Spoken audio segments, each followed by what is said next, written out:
안녕하세요. 뉴티와TV입니다. 오늘도 제 영상에 찾아주셔서 감사하고요. 끝까지 시청을 해주시면 더 감사하겠습니다. 오늘 우선 거래소와 코스닥 지수가 상당히 강한 흐름을 보여줬습니다.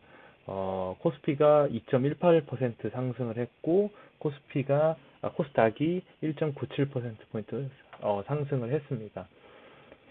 외국인과 기관이 순매수세를 보여주면서 시장을 강하게 끌어올린 모습인데요. 그만큼 오늘은 상승 종목이 많아서 여러분들도 일정 부분 수익을 올리셨을 텐데, 그래서인지 오늘 개인 투자자가 양시장에서 순매도를 이루면서 차익 실현에 나선 모습이었습니다. 오늘 첫 번째 뉴스는 대한항공 관련 소식입니다. 앞서서 대한항공은 아시아나 인수를 위해서 3.3조 원 규모의 유상증자를 발표했었는데요. 이 중에 1.8조 원은 채무상환 용도고요. 1.5조 원은 아시아나항공 주식 취득의 목적입니다.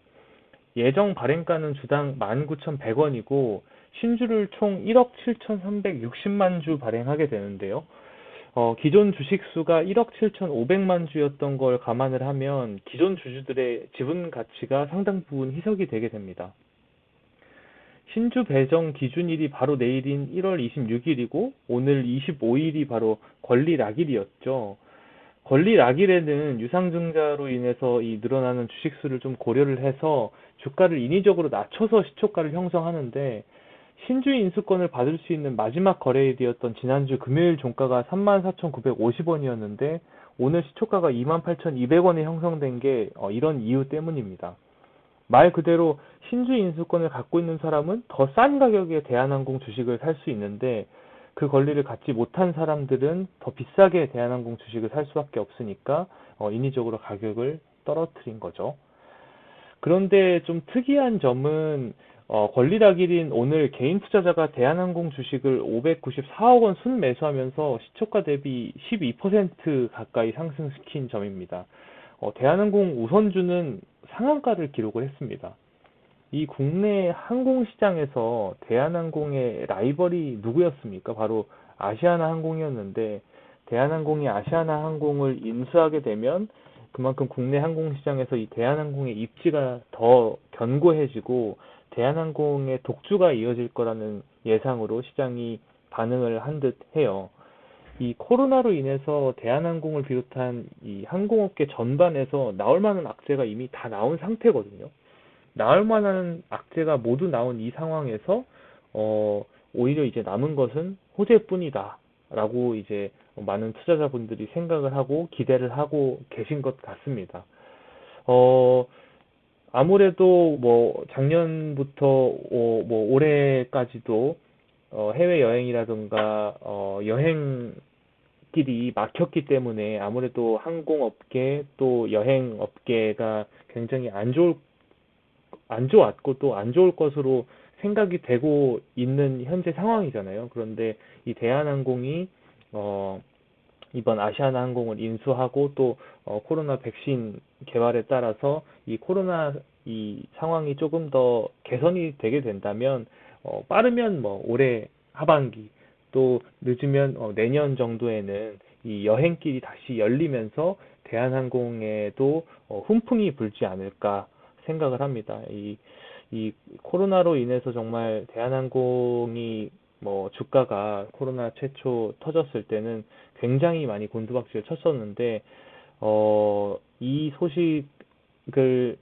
통해서 대한항공이 다시 한번 날개를 펼칠 수 있을지 기대해 보겠습니다. 두 번째는 LG생활건강 관련 뉴스입니다. LG생활건강의 4분기 실적 발표가 오는 27일 예정되어 있는데요. 코로나로 인해서 실적에 적지 않은 타격을 입은 경쟁사들과는 좀 다르게 국내 그리고 중국에서 괄목할 만한 성과를 보이고 있다는 사실에 시장에 관심이 모였습니다. 오늘 외국인이 771억 원, 기관과 금융투자가 280억 원을 순매수하면서 무려 7.3% 상승한 167만 6천 원의 거래를 마쳤습니다. 주당 160만 원이 훌쩍 넘는 이 가격이 정말 귀족주라고 불릴만 하네요. LG 생활건강의 경우에는 아모레퍼시픽과 굉장히 많이 비교가 되는데요. LG생활건강의 작년 영업이익 전망치가 전년보다 4.25% 상승한 1조 2264억 원이 될 것으로 예상되고 있는 반면에 아모레퍼시픽은 전년보다 63% 급감한 1581억 원에 그칠 것으로 전망이 되어지고 있습니다. 이를 통해서 이 4분기 실적 발표 때 아모레퍼시픽을 제치고 처음으로 LG생활건강이 화장품 매출 1위를 차지할 것으로 보여지고 있어요. 아모레퍼시픽과는 좀 다르게 LG생활건강은 온라인 시장에 집중을 하는 한편 럭셔리 브랜드 후를 중국에서 성공시키면서 분위기 쇄신에 성공을 한 모습이었습니다. 저도 LG생활건강에 장기 투자를 하고 있는 중인데 좀 최근에 다소 심심한 이 주가 흐름 때문에 좀 힘이 빠지고 있었는데 오늘 이 7%대 급등을 한 걸 보면서 얼마나 기뻤는지 모르겠습니다. LG생활건강의 경우에는 꾸준히 상승하는 종목인 만큼 여러분들도 조금 장기적인 안목에서 지켜보셨으면 좋겠어요. LG생활건강의 매출 절반 이상인 55% 정도가 화장품 제품 매출인데 이 화장품 분야에서 이미 아모레퍼시픽을 넘어서고 있고요. 매출의 25%가량을 차지하고 있는 LG생활건강의 생활용품에 대한 수요도 이 인류가 살아있는 한 끊이질 않을 겁니다. 다만 이 한 주당 가격이 170만 원을 육박하는데 이거는 좀 뭐 액면 분할이 좀 필요해 보이긴 합니다. 마지막 뉴스는 어제에 이어서 삼성전자입니다.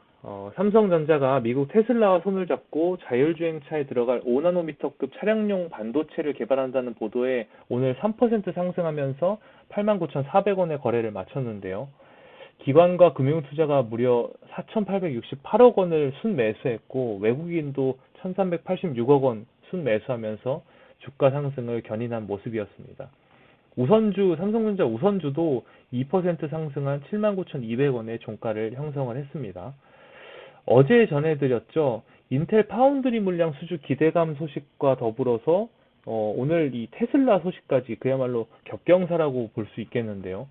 이 전기차나 뭐 자율주행차 등 이 미래차를 만들려면 반도체 수요가 폭발적으로 늘어날 것이기 때문에 삼성전자의 미래 전망이 더욱 밝아 보입니다. 이 지금 현재 반도체 시장에서 차량용 반도체가 차지하는 비중이 그렇게 크진 않아요. 한 10% 정도인데 6년 뒤에는 글로벌 차량용 반도체 시장의 규모 자체가 현재보다 한 2배 가까이 커질 걸로 예상되고 있다고 해요. 그도 그럴 것이 지금 일반 휘발유 자동차에 한 반도체가 200에서 300개 가량 탑재가 된다면 자율주행 차라던가 전기차와 같은 미래차에는 대당 2000개 이상의 반도체가 필요하다고 합니다.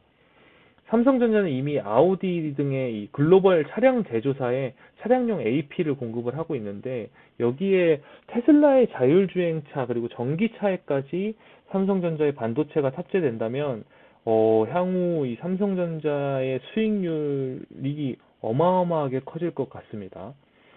미래차에는 이 시스템 반도체뿐만 아니라 어제 소개드렸죠. D램과 낸드 플래시 같은 메모리 반도체도 필수적으로 탑재가 되어야 됩니다. 결국에 이 전기차와 같은 미래 자동차도 전자제품이에요. 스마트폰과 같은 전자제품이기 때문에 메모리 반도체, 비메모리 반도체 할 것 없이 이 반도체의 역할이 굉장히 커집니다. 그래서 이 메모리 반도체 또 비메모리 반도체를 제조하고 또 유통하고 있는 이 삼성전자가 1년 또 아니 뭐 5년 후에 어떤 수준의 회사로 글로벌 기업으로까지 성장해 있을지 굉장히 궁금해집니다. 장중에 이재용 부회장의 재상고 포기 관련 소식도 나오긴 했는데 시장은 별로 개의치 않아 한 모습이에요. 어제 말씀드린 대로 삼성전자가 가지고 있는 인력과 시스템이라면 이재용 부회장의 한동안의 부재에도 삼성전자가 충분히 이겨낼 수 있다라는 어떤 시장의 신뢰겠죠. 또 이 테슬라와 엮여 있는 만큼 폭발적인 기대감이 이 악재를 묻어버린 모습입니다. 저와 여러분도 삼성전자가 10만 전자가 되는 그날까지 같이 응원해 보시죠. 오늘 이 주말 이후 힘든 월요일이었을 텐데, 오늘 하루도 수고 많으셨고, 제 영상도 끝까지 봐주셔서 정말 감사합니다. 여러분들 주무시기 전에 오늘 하루 나왔던 시장의 소식, 또 관련 종목에 대해서 얘기를 해드리고 있는데요. 정말 부족하지만 앞으로도 꾸준히 영상을 올리면서 여러분과 소통을 할 테니까요. 좋아요와 구독을 통해서 많은 응원을 부탁드리겠습니다. 감사합니다. 다음 영상에서 봐요. 여러분, 안녕.